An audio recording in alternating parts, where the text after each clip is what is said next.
നമസ്കാരം.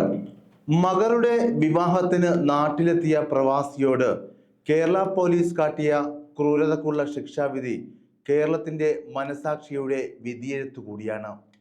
ഭാവിയിൽ പോലീസ് ഇങ്ങനെയൊന്നും പെരുമാറാതിരിക്കാനുള്ള താക്കീതാണ് ഈ വിധിയെന്ന് കരുതാനുമാവില്ല. നിയമം സംരക്ഷിക്കേണ്ടവർ നിയമത്തെ അപഹസിച്ച് മനുഷ്യാന്തസ്സിനെ ചവിട്ടി അരക്കുന്നതിനുള്ള ഒടുവിലത്തെ ദുരനുഭവമാണ് താജുദ്ദീൻ്റെത്. പോലീസ് കള്ളക്കേസിൽ കുടുക്കി 54 ദിവസം ജയിലിൽ ഇട്ടതിന് നഷ്ടപരിഹാരമായി 14 ലക്ഷം നൽകാൻ കോടതി ഉത്തരവുണ്ടായെങ്കിലും അതൊന്നും താജുദ്ദീനും കുടുംബവും അനുഭവിച്ച മാനസിക വ്യതയ്ക്ക് പരിഹാരമാവില്ല. മകളുടെ വിവാഹത്തിനായി 15 ദിവസത്തെ അവധിയിൽ നാട്ടിലെത്തിയ ഒരു പ്രവാസിയെ തെളിവുകളില്ലാതെ മാലമോഷണ കേസിൽ കുടുക്കി ജയിലിലടച്ചത് ഒറ്റപ്പെട്ട സംഭവമായി കാണാനാവില്ല. അധികാര ദുരുപയോഗത്തിന്റെയും കാക്കിയണിഞ്ഞ അഹന്തയുടെയും മറവിലുള്ള ഗുരുതര മനുഷ്യാവകാശ ലംഘനത്തിന്റെ കറുത്ത അധ്യായം തന്നെയാണ്. ഖത്തറിൽ ജോലി ചെയ്തിരുന്ന തലശ്ശേരി കതിരൂർ സ്വദേശി VK താജുദ്ദീൻ 2018 ജൂൺ 25-നാണ് നാട്ടിലെത്തിയത്. മകളുടെ വിവാഹത്തിന് 15 ദിവസത്തെ അവധിക്കായിരുന്നു വരവ്. ജൂലൈ 11-ന് ബന്ധുവീട്ടിൽ നിന്ന് കുടുംബത്തോടൊപ്പം മടങ്ങുമ്പോൾ പോലീസ് ജീപ്പ് മണ്ണിൽ പുതഞ്ഞു കിടക്കുന്നത് കണ്ടു. പോലീസ് വാഹനം നിർത്തിച്ച് സഹായം ചോദിച്ചതോടെ കാറിലുണ്ടായിരുന്നവർ ഇറങ്ങി വാഹനം തള്ളിക്കൊടുത്തു. ഈ സമയം താജുദ്ദീൻ കാറിൽ നിന്ന് ഇറങ്ങിയിരുന്നില്ല. കാരണം ചോദിച്ച പോലീസുകാരോട് നടുവേദന എന്നാണ് പറഞ്ഞെങ്കിലും അവർ സമ്മതിച്ചില്ല. ഇതോടെ കുറ്റവാളിയോടെന്ന പോലെ പെരുമാറി. താജുദ്ദീനെ കാറിൽ നിന്ന് വലിച്ച് താഴെയിട്ട് ഫോട്ടോ എടുത്തു. താജുദ്ദീൻ കള്ളനാണെന്ന് മുദ്ര കുത്തി. കുടുംബത്തെ ഒന്നടങ്കം രാത്രി 1:30 സ്റ്റേഷനിലെത്തിച്ചു. CCTVയിൽ മാല പറിച്ച് രക്ഷപ്പെടുന്ന ഒരാളുടെ ദൃശ്യം കാട്ടിയ ശേഷം അത് താജുദ്ദീനാണെന്ന് പറഞ്ഞു. പിന്നാലെ അറസ്റ്റും രേഖപ്പെടുത്തി. മജിസ്ട്രേറ്റ് കോടതിയും സെഷൻസ് കോടതിയും ജാമ്യാപേക്ഷ തള്ളിയതിനാൽ ഹൈക്കോടതിയെ സമീപിച്ചാണ് ജാമ്യം നേടിയത്. എന്നാൽ കോടതിയുടെ അനുമതിയില്ലാതെ രാജ്യം വിടരുതെന്നായിരുന്നു നിബന്ധന. ഇതിനിടെ താജുദ്ദീന്റെ ഭാര്യ മുഖ്യമന്ത്രിക്ക് നൽകിയ പരാതിയെ തുടർന്ന് കണ്ണൂർ DYSPയെ അന്വേഷണം ഏൽപ്പിച്ചു. ഈ അന്വേഷണത്തിലാണ് താജുദ്ദീൻ കുറ്റക്കാരനല്ലെന്ന് കണ്ടെത്തിയത്.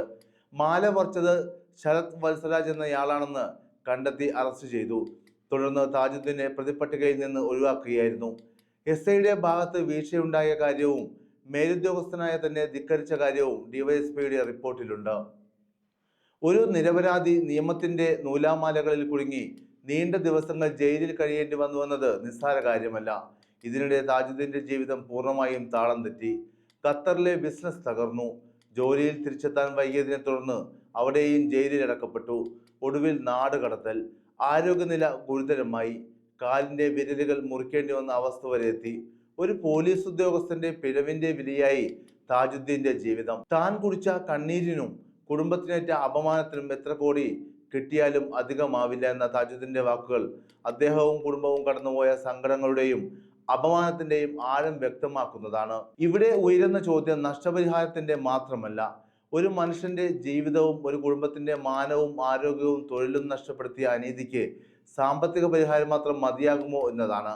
അതോടൊപ്പം ഇത്തരം സംഭവങ്ങൾ ആവർത്തിക്കപ്പെടാതിരിക്കാൻ ഉത്തരവാദികളായ ഉദ്യോഗസ്ഥർക്കെതിരെ കർശന മാതൃകാപരമായ നടപടികൾ ഉണ്ടാകുമോ എന്നതിനും ഉത്തരം വേണം. സർക്കാർ ആദ്യം നഷ്ടപരിഹാരം നൽകുകയും പിന്നീട് കുറ്റക്കാരായ ഉദ്യോഗസ്ഥരിൽ നിന്ന് ഈടാക്കുകയും ചെയ്യണമെന്ന കോടതിയുടെ നിർദ്ദേശം സ്വാഗതാർഹമാണ്. എന്നാൽ അത് ഉത്തരവാദിത്തത്തിൽ നിന്ന് രക്ഷപ്പെടാനുള്ള വഴിയാവരുത്. പോലീസ് സംവിധാനത്തിനുള്ളിലെ അനാസ്ഥയും അഹങ്കാരവും ചോദ്യം ചെയ്യപ്പെടുക തന്നെ വേണം. കുറ്റാന്വേഷണത്തിനും ക്രമസമാധാന പാലനത്തിനുമെല്ലാം പലകുറി ദേശീയ മികവിലൂടെ അംഗീകരിക്കപ്പെട്ടതാണ് കേരള പോലീസ്. എന്നിട്ടും ജനങ്ങളോട് മാന്യമായി പെരുമാറണമെന്ന ബാലപാഠം പോലീസ് മേധാവിക്കും ആഭ്യന്തരമന്ത്രിക്കും ഇടയ്ക്കിടെ ഓർമ്മിപ്പിക്കേണ്ടി വരുന്നത് ദുര്യോഗം തന്നെയാണ്.